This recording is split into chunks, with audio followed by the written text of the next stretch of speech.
Ayan, mapagpalang araw po at magandang umaga sa inyong lahat. Ayan, isi-share ko lang ngayon yung itong aking halamanan din eh. Wala na kasi akong may upload kaya ito na lang muna. Ito, isi-share ko lang to.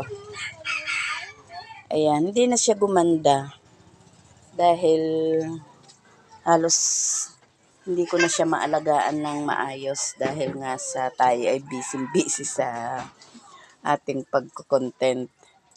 Ayan, kaya siya ay medyo sabi nga lang wala nang alaga.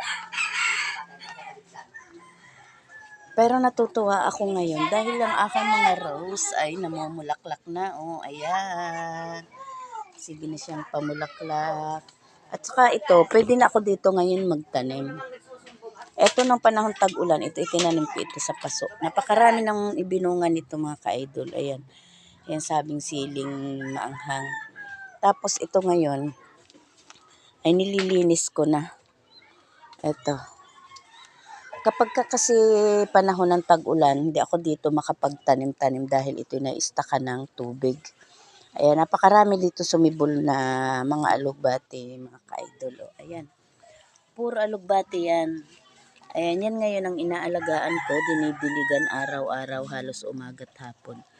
Kaya ayan, medyo gumaganda na siya. Ayan, pwede ko na rin siyang gamasin dahil nga sa hindi na siya naistakan ng tubig. Ayan, may mga tanim na rin ang mga tabihan nito. May sitaw.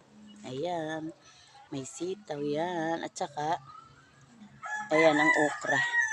Ayan, paikot na ng okra yan hanggang doon. Tapos may tanim na rin ako doon na nagtanim na ulit ako ng patula at upo.